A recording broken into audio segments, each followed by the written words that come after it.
Bom dia, irmãos.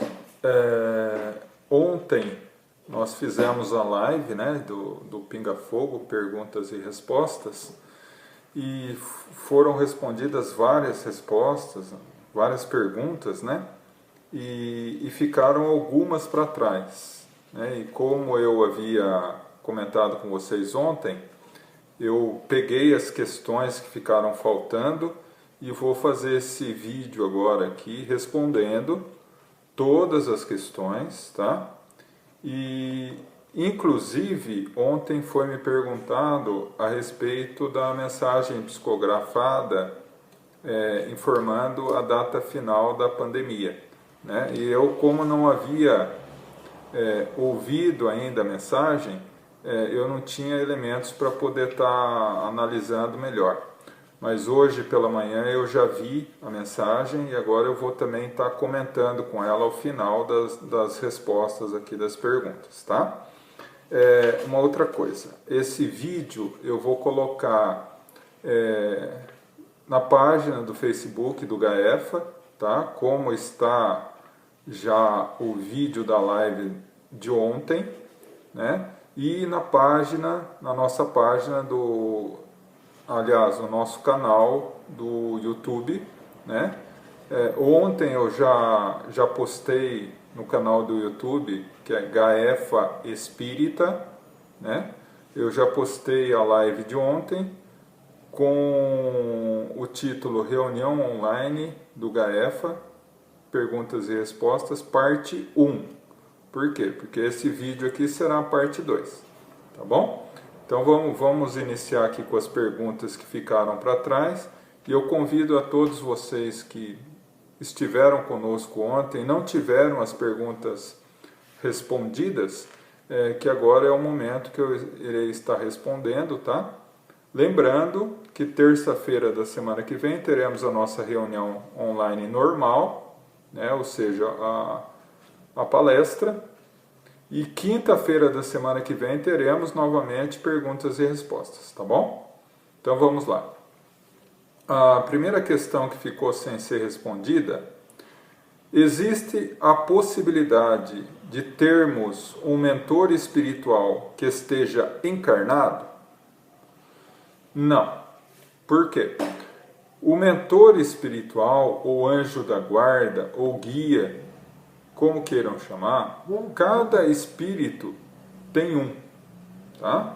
Cada espírito encarnado na Terra tem um mentor espiritual que acompanha o seu processo de evolução enquanto está encarnado, tá?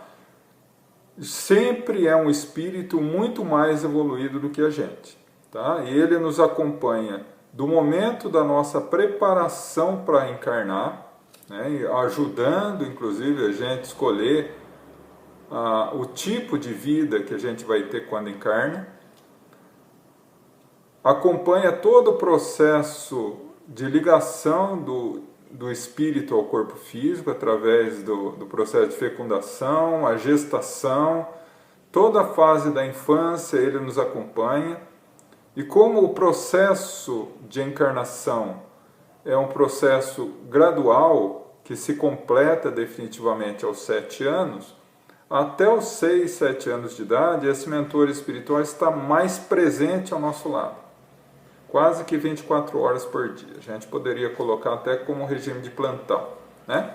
A partir daí, nós começamos a viver muito mais a experiência física, e aí ele está sempre ao nosso lado, sempre que precisamos, né? Não de forma tão incisiva, ou seja, 24 horas por dia, mas sempre está ligado mentalmente a nós, sempre que precisamos ele está presente, tá? Então, por isso, por ser uma tarefa quase que exclusiva, no sentido assim de demandar, de exigir do espírito mentor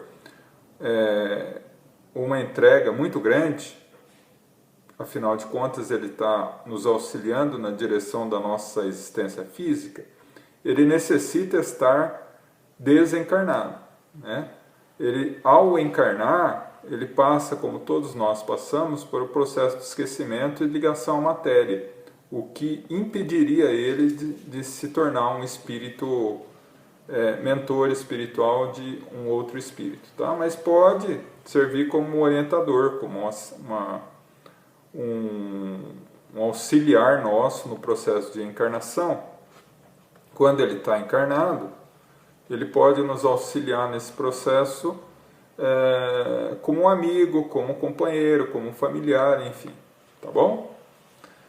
Segunda questão, Emmanuel está mesmo encarnado? Como souberam disso? Bom, Emmanuel, todos nós no movimento espírita conhecemos Emmanuel, né, o mentor espiritual do Chico Xavier, né, ele está encarnado. Né, e como nós sabemos disso? Chico Xavier desencarnou no ano de 2002. No ano 2000, Chico Xavier informou que ele havia presenciado o processo de encarnação de Emmanuel, né? Através do desdobramento do sono, ele adormeceu, saiu do corpo e acompanhou o processo de encarnação do Emmanuel, né? Passando para nós algumas informações apenas, que ele teria encarnado no ano 2000, portanto hoje está com aproximadamente 20 anos, e teria encarnado no interior de São Paulo, né? Não deu maiores informações. Então, ele está sim reencarnado, tá? E que o Chico Xavier, agora já desencarnado, e na condição de um espírito altamente evoluído, como é o Chico, seria o seu mentor espiritual, ou seja, inverteriam a situação agora. O Chico seria o mentor do Emmanuel, tá bom?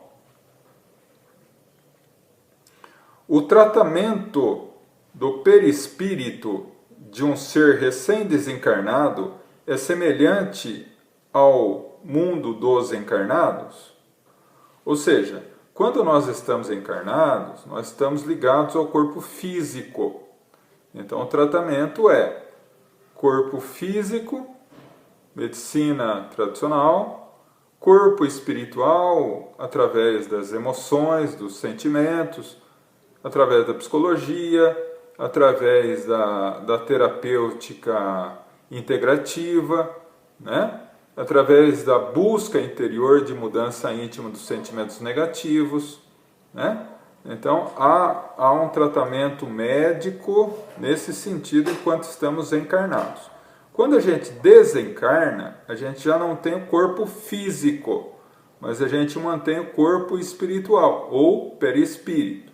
Quando a gente desencarna, é recém-desencarnado, o perispírito ainda está muito ligado às coisas materiais. A nossa mente ainda pensa como encarnado. Então, o perispírito, que é reflexo dos nossos pensamentos, ainda é muito denso. Então, a espiritualidade superior faz um tratamento médico conosco, nas colônias espirituais como o nosso lar, né? Através da aplicação de energias, através de medicação, né? Como se fosse o encarnado. Como muito semelhante como vimos no filme Nosso Lar, né? Onde André Luiz vai para o nosso lar e ele está ali no hospital, ele toma medicação, ele toma o caldo reconfortante, né? Ele recebe a aplicação magnética do passe, que auxilia no processo de recuperação dele, né? Então, o processo é muito semelhante, né? Mas é essencial que assistam para compreender melhor isso o filme Nosso Lar. Ali aparece exatamente como é o processo de tratamento, tá bom? Outra pergunta. Quando perdemos um animal de estimação, que éramos muito ligados, o espírito desse animal pode voltar a nós na forma de outro animal, com as mesmas características do que desencarnou? Sim, muitas vezes ocorre, porque o animalzinho, ele tem sim espírito, né? Que na fase animal, como nós comentamos ontem, é chamado de princípio inteligente, mas tem alma, né? Então, ao desencarnar, ele reencarna novamente, os animais reencarnam, né? Não por si mesmos, eles não decidem a própria encarnação, até porque ainda não têm consciência, que é um atributo essencial da fase humana. Mas existem equipes no mundo espiritual que trabalham com animais, que trabalham exclusivamente no cuidado dos animais no mundo espiritual, na preparação desses princípios inteligentes dos animais para a reencarnação. E em muitos casos ocorre que a ligação afetiva entre o animalzinho e o dono é tamanha que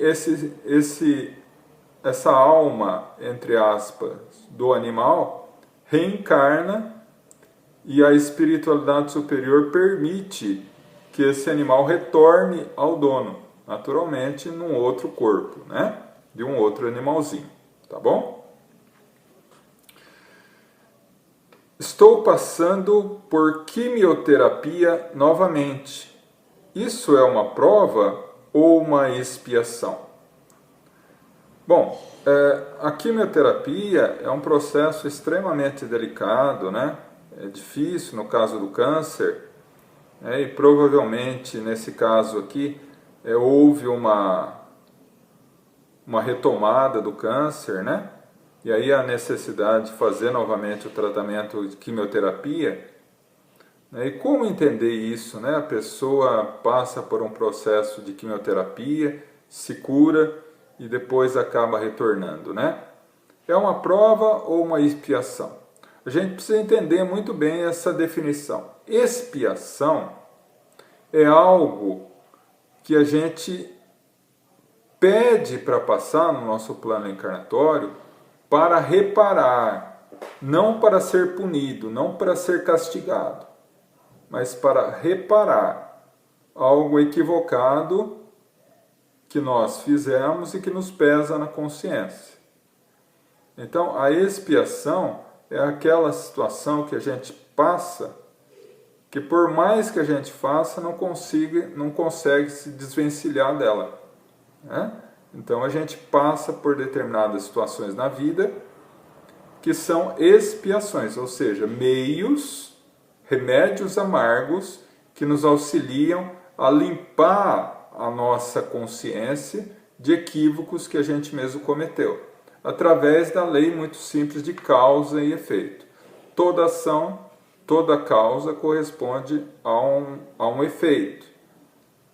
Toda ação corresponde a uma reação.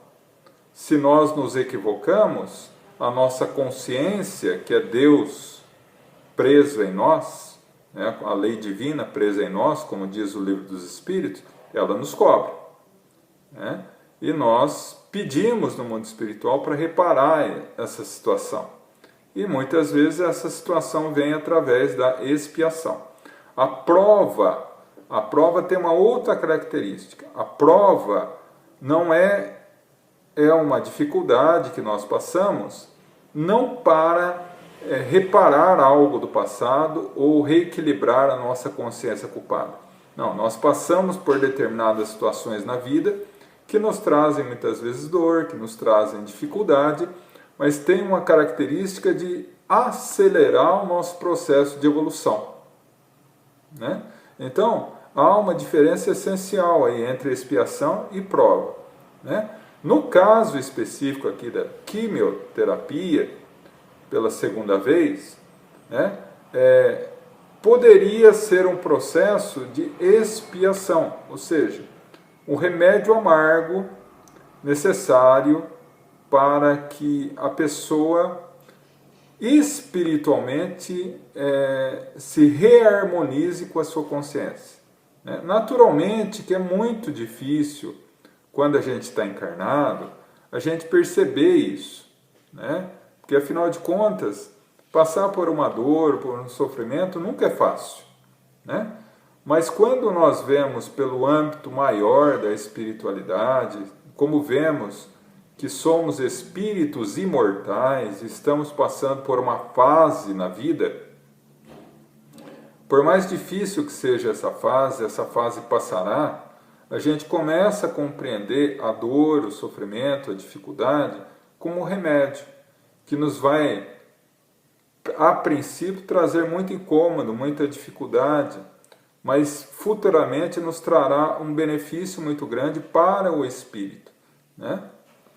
Então é o momento da fé, da perseverança, da resignação à vontade de Deus, né? Fazendo o possível para nos reabilitar, né? Seguindo as orientações médicas, fazendo muita oração, tendo a certeza que isso é uma fase que vai passar, como tudo na vida passa, né?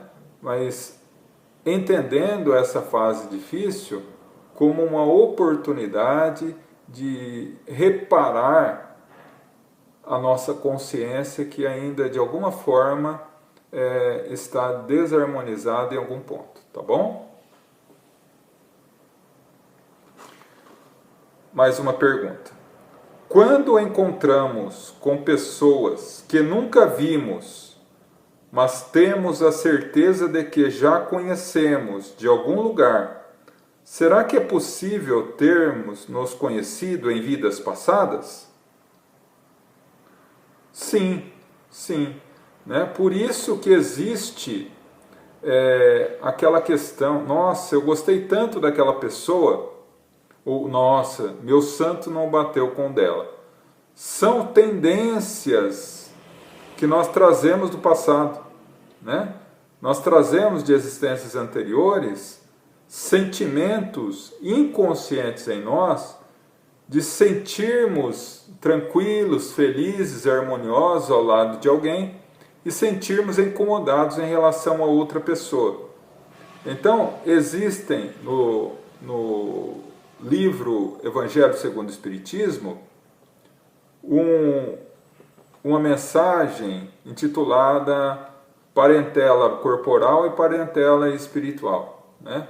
Que espíritos que são ligados a nós por várias encarnações, que nos amam, que nós amamos, e quando voltamos à Terra, a gente reencontra eles e sente de imediato um carinho muito grande, um amor muito grande, né? E outros que naturalmente nos acompanham também do nosso passado e que não gostam de nós, que nós não gostamos deles.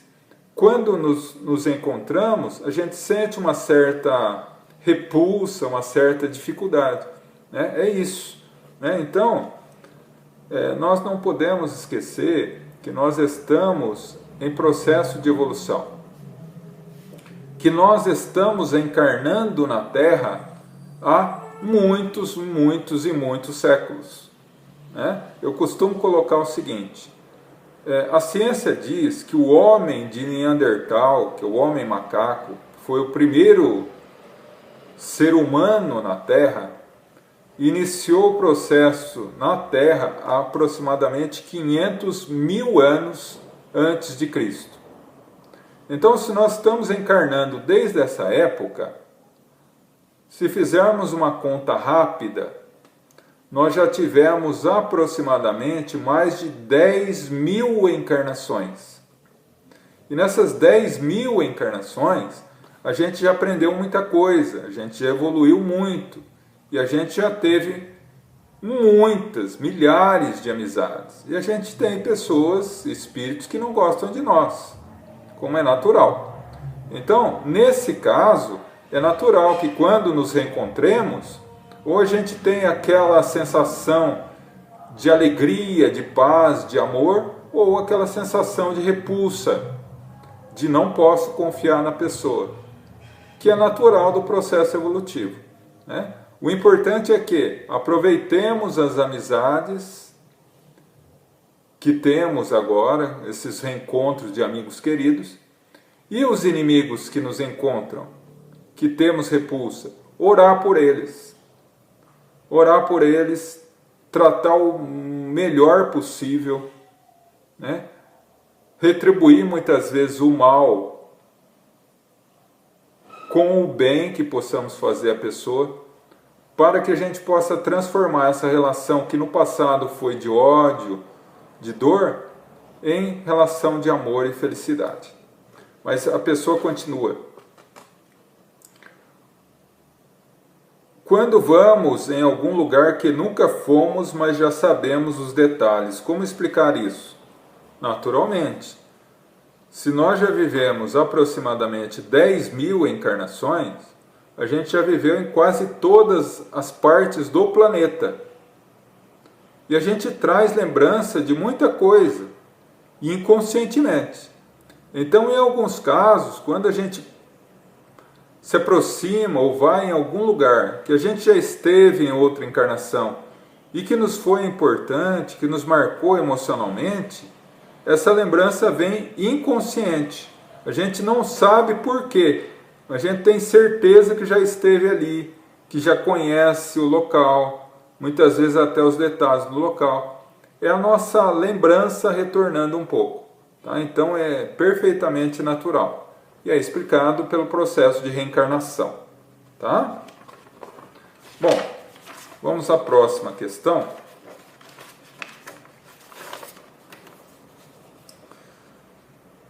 Quando temos que tomar decisões entre o que acreditamos estar certo e o que desejamos fazer, seria isso uma provação? Bom, na Terra, nós retornamos com um plano encarnatório, que é o que precisamos fazer para evoluir. Ou seja, sair da Terra melhor do que quando a gente chegou aqui. Né? Então é o nosso dever. Todas as missões da Terra, todos os nossos deveres estão contidos no Evangelho de Jesus. Né? O problema é isso, que quando a gente encarna e a gente começa a se deparar com as dificuldades da vida, as ilusões da vida material, os convites, a tentação, né, das coisas eminentemente materiais, o convite, a tentação de primeiro eu, depois os outros, o egoísmo, o orgulho, a gente passa por decisões, situações em que nos obriga a decidir entre o que eu quero fazer e o que é certo. Né? E essas situações, mesmo que seja a princípio um prejuízo para nós, devemos fazer o que é certo. Porque todos nós temos a lei de Deus presa em nós, na nossa consciência. Todos nós sabemos o que é certo e o que é errado. Então, sempre que tiver na dúvida entre o que eu devo fazer e o que eu quero fazer, escolha o que você deve fazer. Escolha o certo. Né? É uma aprovação? Sim, é uma aprovação. Porque é um teste que Deus coloca nas nossas mãos para ver se nós já estamos fortalecidos e desenvolvidos o suficiente para aprender o que é fazer o certo em detrimento do que a gente quer. Ou seja, se a gente já consegue deixar o orgulho e o egoísmo de lado para fazer o que é necessário fazer. Né? O que Kardec resumiria numa frase maravilhosa: fora da caridade não há salvação. Não se tem como fazer caridade sendo egoísta. Não se tem como se desenvolver sendo orgulhoso. Então nós precisamos vencer essas dificuldades da nossa vida para que a gente possa encontrar a verdadeira felicidade. E assim, aprendendo a cada escolha a fazer o que é certo, que nem sempre é o que a gente quer fazer. Né? Vamos colocar, por exemplo, um vício. Né? A pessoa sabe que é errado fumar, por exemplo, mas fuma. O que seria o certo? O certo é parar de fumar. O que a pessoa quer? Ela quer não parar de fumar. Qual a decisão correta a fazer? Todos nós sabemos, é parar de fumar. né? E assim, outros vícios e outras situações na nossa vida, tá bom? Almas afins existem mesmo? Se sim, elas sempre estarão destinadas a se encontrarem nas nossas existências? Almas afins existem. Não existe alma gêmea. A alma gêmea, na definição teológica do termo, que são dois espíritos que foram separados na criação e se buscam através das existências, para que quando encontrar a felicidade absoluta. Isso é muito romântico, muito bonito, mas não existe. O que existe são almas afins, ou seja, espíritos que têm os mesmos objetivos, os mesmos gostos, né? E que se unem por amor, por afeição, né? E é natural que a gente tenha aquilo que a gente comentou na questão anterior das famílias espirituais, espíritos que se unem por amor, né? Então é natural que a gente vá ao longo das existências encontrando esses espíritos, mas nem sempre, porque às vezes esses espíritos ficam no mundo espiritual velando por nós, muitas vezes como nosso mentor espiritual, como nosso anjo da guarda, como a gente já comentou em questão anterior, e nós voltamos à Terra. E quando nós estamos no mundo espiritual, pode ser que ele esteja no mundo físico, ou pode ser que os dois se encontrem no plano espiritual, os dois no plano físico, né? Um exemplo maravilhoso desse caso é o Chico e o Emmanuel. São espíritos afins, espíritos que têm uma ligação de vários séculos juntos, né? E vivem felizes, né? Emmanuel no mundo espiritual e Chico no mundo físico, ele sendo o seu mentor. E agora inverte, Emmanuel volta a encarnar e o Chico se torna o seu mentor. Existe sim, mas vamos tirar da cabeça as ilusões das almas gêmeas, tá bom?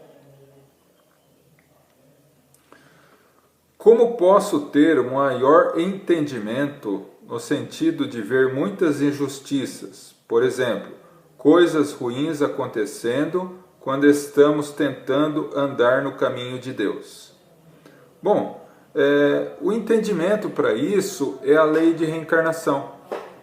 É compreender que somos espíritos eternos, que a vida continua, que nós temos um passado e que nós temos um futuro antes do berço e depois do túmulo. Então nós só encontramos a felicidade real quando nós conseguimos harmonizar definitivamente a nossa conduta com a nossa consciência.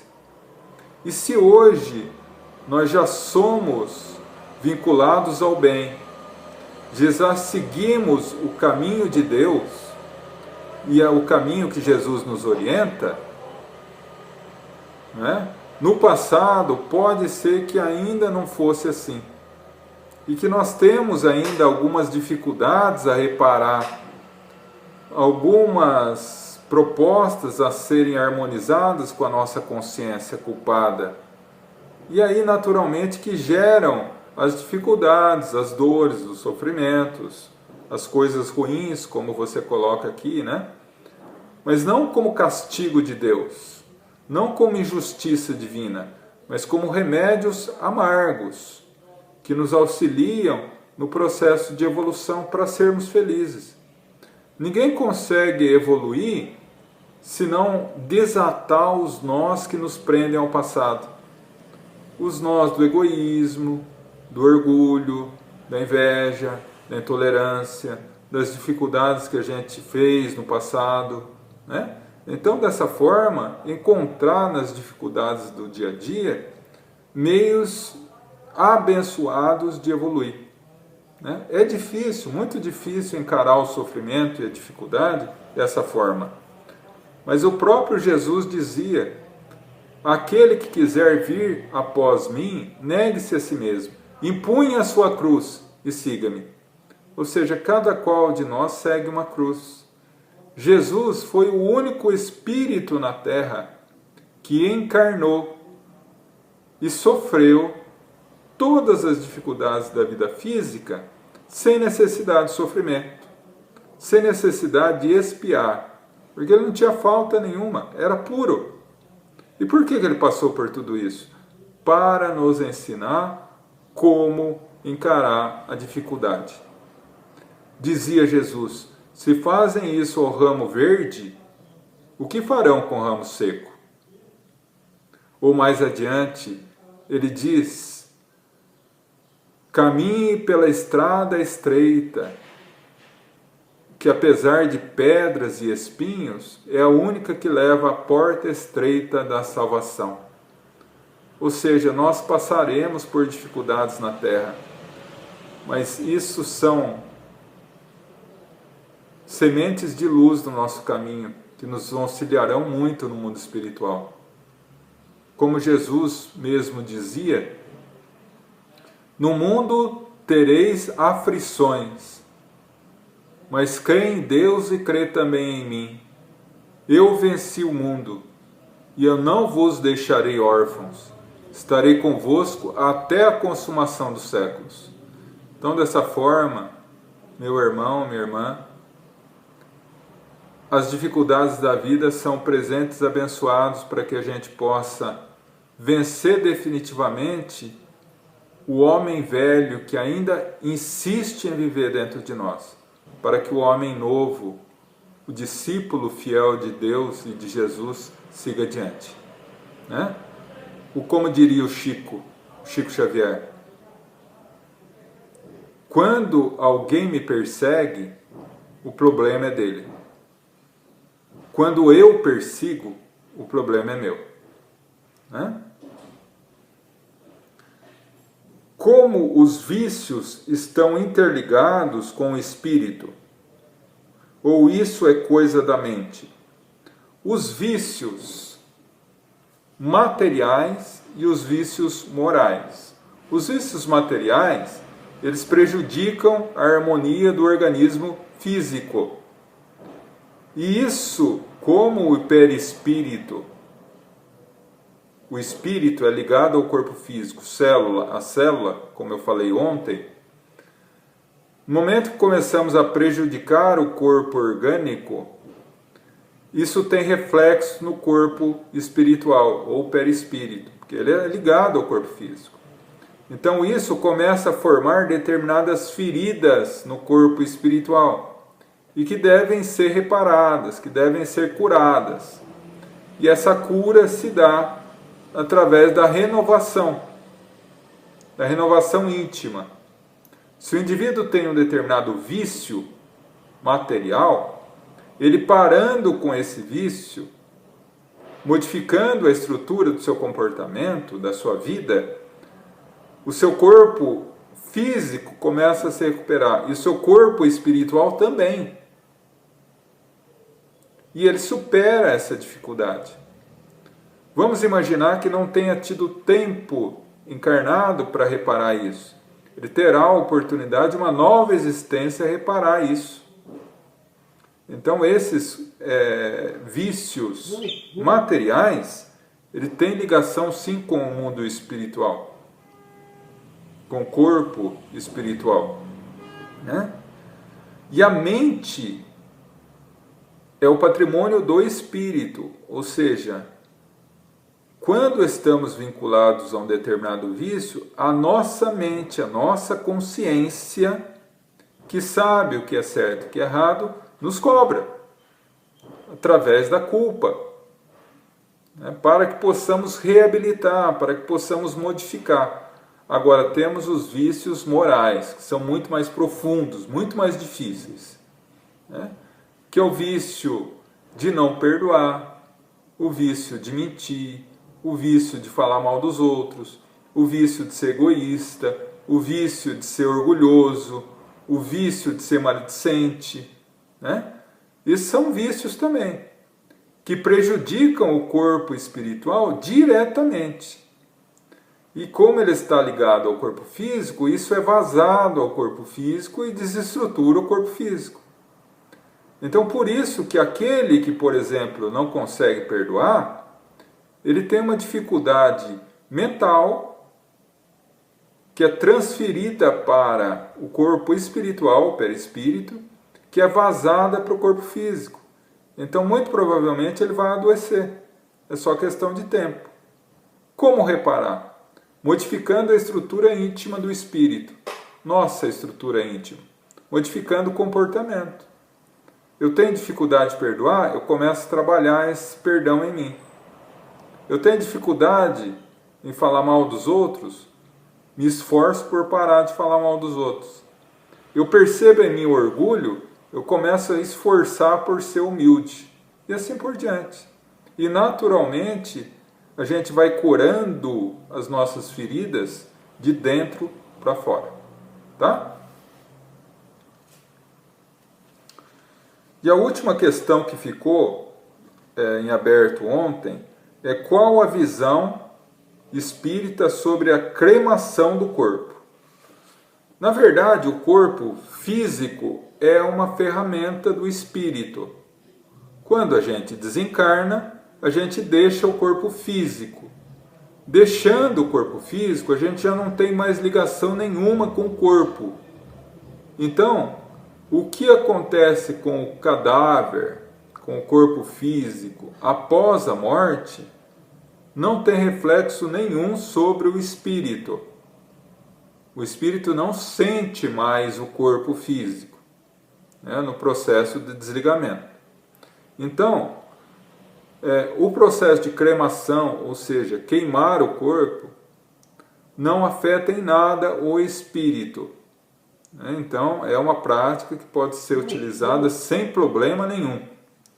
Agora, no livro O Consolador, onde Emmanuel responde várias questões, ele orienta a respeito da cremação que se espere 72 horas para depois se cremar o corpo. Por quê? Porque a morte física, a morte é ligada ao físico, ao corpo físico. Nós morremos fisicamente. A desencarnação, que é o processo de desligamento do corpo espiritual ou perispírito do corpo físico, é um processo de desligamento do corpo. Então é um processo que pode variar no tempo de duração. Quanto menos ligado à matéria, quanto mais desprendido da matéria, quanto melhor o indivíduo seja moralmente, mais rápido esse desligamento se dá. Quanto mais apegado à matéria, quanto mais difícil a pessoa seja, mais egoísta, mais orgulhosa, mais apegada, esse processo tende a demorar mais. Então, Emmanuel nos orienta que esperemos pelo menos 72 horas para fazer a cremação, para que a espiritualidade tenha tempo hábil, tempo preciso para concluir o processo de desligamento do corpo e assim o espírito não sinta nenhum incômodo no processo da cremação. Não quer dizer que ele vai sentir o fogo consumindo o corpo, não é isso. Mas como ele ainda tem alguns laços ligados ao corpo, ele pode sentir algum incômodo, o que é desnecessário. Né? Só aguardar 72 horas, não vai ter problema nenhum. Tá? Então a cremação, pela ótica da doutrina espírita, não tem problema nenhum. Tá? Terminamos então as questões que ficaram remanescentes. Eu só queria concluir essa gravação falando sobre a mensagem que foi perguntada a mim ontem a respeito daquela psicografia falando sobre a data final da pandemia do coronavírus. Ontem eu não havia assistido ainda, então eu não tive elementos para responder devidamente. Hoje pela manhã eu ouvi a mensagem, né, então agora eu vou comentar. Como eu falei para vocês, a gente precisa tomar muito, extremo cuidado com mensagens que a gente recebe por WhatsApp, por Facebook, por ouvir falar, né? Porque assim, uma coisa é ser espiritualista, outra coisa é ser espírita. A gente precisa pegar essas mensagens e analisar com lógica, com razão, ver se tem fundamento, né? E se estão baseadas nos preceitos espíritas, né? Então, toda mensagem de consolo é benéfica, só que daí a dizer que todas as mensagens que vêm nesse sentido são espíritas, não são, porque não trazem a lógica espírita. A mensagem em si é muito boa, porque é uma mensagem de esclarecimento, uma mensagem de consolo, uma mensagem de esperança, mas eu achei 3 pontos aqui que eu acho importante comentar e que não são vinculados ao que a doutrina espírita nos orienta, né? E aí a necessidade de a gente tomar muito cuidado. Não só com essa mensagem, mas com todas as mensagens. Pega uma mensagem e lê. E olha com coerência, com razão, analisando. Tem lógica, né? Então, nessa mensagem específica, que é de um espírito falando sobre a data final da pandemia, eu achei 3 pontos aqui que é interessante. Primeiro, ele deixa subentendido que Deus mandou a epidemia para auxiliar no processo evolutivo do planeta. Tá? Essa epidemia faz parte de um processo de desenvolvimento do planeta, conforme... Só um instantinho, gente, que está passando um carro de som aqui agora.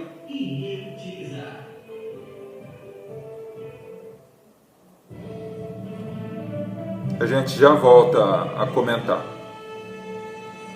A Secretaria do Meio Ambiente comunica à população que a partir de segunda-feira, dia 20 de abril, o serviço de reciclagem estará funcionando normalmente. Bom, então, como eu estava falando, o primeiro ponto da mensagem é que fica subentendido que Deus mandou essa epidemia para evoluir o planeta e as pessoas que estão nele. Precisamos tomar muito cuidado, que vejam, tem uma informação verdadeira e uma informação falsa, que estão misturadas, tá? Então, essa pandemia faz parte do processo de evolução do planeta? Faz parte do processo de evolução do planeta. Como nós vimos naquela live que eu falei sobre o coronavírus numa visão espiritual. É uma live que está no YouTube e está aí na página do Facebook. Vocês procurem lá, vocês vão achar, tá? Em que eu falo sobre os flagelos destruidores. Há uma função espiritual para essa pandemia. E uma dessas funções é exatamente isso. A evolução moral e espiritual do planeta, da humanidade. Tá? Ponto. Agora, que Deus mandou. Não, aí não. Porque Deus não cria o mal. O mal, a dificuldade, o sofrimento são situações geradas por nós mesmos e que Deus permite como meio de evolução para nós. Né? Então,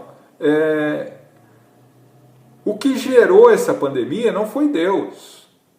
Deus permite a pandemia como um processo de evolução. Mas o que gerou a pandemia? O que gerou essa pandemia, como todas as outras pandemias, é a psicosfera do planeta. Lembra que nós comentamos ontem que o pensamento cria, o pensamento forma esse pensamento, criações, que o pensamento é energia, e a energia pode se corporificar, pode se materializar.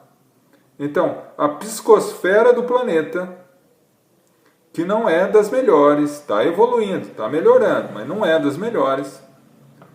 ao longo de toda a história, foi corporificando, foi plasmando, foi criando determinados vírus, determinadas bactérias, determinadas epidemias, como consequência natural do nosso padrão mental. Como o próprio André Luiz esclarece muito bem no livro Evolução em Dois Mundos.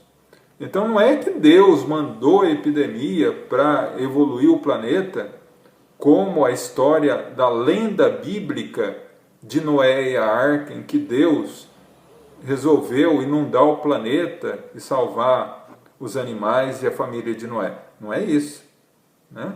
A gente precisa entender, deixar bem claro isso, que a criação das dificuldades são consequências das nossas próprias atitudes erradas e que Deus permite que isso ocorra com medicamentos luminosos para a nossa evolução. Mas não é Deus que criou, né? Então esse é o primeiro ponto. Segundo ponto, a data, 17 de maio. 17 de maio como a data em que a gente já começaria ao processo de melhora, né? É muito delicado falar sobre isso. Por quê? No livro dos Espíritos, os Espíritos de Luz, respondendo a Kardec, dizem o seguinte: os Espíritos raramente informam sobre o futuro. Raramente. Porque a maioria esmagadora de nós não poderia ou não conseguiria analisar de forma coerente o futuro. E mais raramente ainda trabalham com datas fechadas, né? Então, um espírito de luz, né, com todo o respeito ao espírito que escreveu, ao médium que psicografou, mas um espírito de luz raramente daria uma data tão fechada quanto essa, 17 de maio, né? Que até uma data interessante, porque é aniversário do meu irmão. Mas, enfim, eu acredito que raramente um espírito faria isso, né? E o terceiro ponto que ele coloca é que se caso a humanidade não melhorasse com essa pandemia, Deus mandaria coisa pior.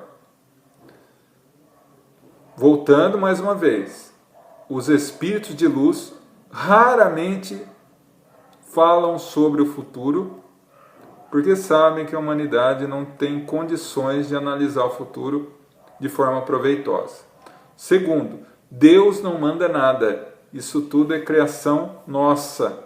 O mal, a dor, a dificuldade, a doença são consequências das nossas próprias atitudes e pensamentos. Agora, se vem coisa pior, né, que é o que dá a entender a matéria aqui, a mensagem, né, é uma coisa muito alarmista, né? E os espíritos de luz tomam um extremo cuidado com isso. Então, a gente, tirando esses pontos, a mensagem é maravilhosa, a mensagem é de consolo realmente, que não estamos sozinhos, que há milhões e milhões de espíritos nos auxiliando, é maravilhoso, mas nós precisamos tomar muito cuidado com isso, porque uma pessoa lê isso ou ouve essa mensagem, pega e vê a parte real, que é do consolo, do carinho, do amparo, pega essas partes que estão fora de coerência, vamos colocar assim, né? Fora dos preceitos espíritas e dos preceitos da lógica, e acaba tomando como verdade. Então, que sirva como um exemplo de que nós todos, nesse período e sempre, todas as mensagens que a gente receber, a gente deve analisar com muita calma, com muito cuidado, com muita razão, com muita lógica, analisar dentro da codificação espírita se isso tem lógica ou não, antes de aceitar como verdade e principalmente antes de estar divulgando assim, né? Porque senão acaba as pessoas tomando o espiritismo como uma ideia errada, tá? Então, era isso que a gente queria fazer hoje, tá? Complementando e pagando, entre aspas, uma promessa que eu fiz ontem de responder as questões que ficaram anteriores, falar sobre essa carta psicografada, né? Agora eu estou postando essa mensagem na página do Face do Francisco de Assis e no canal do YouTube, que é Gaefa Espírita, Gaefa Espírita, tá? Eu estou postando ela agora, tá? E terça-feira nós estaremos juntos novamente, tá? Que Deus abençoe a todos e fiquem em paz. Falou sobre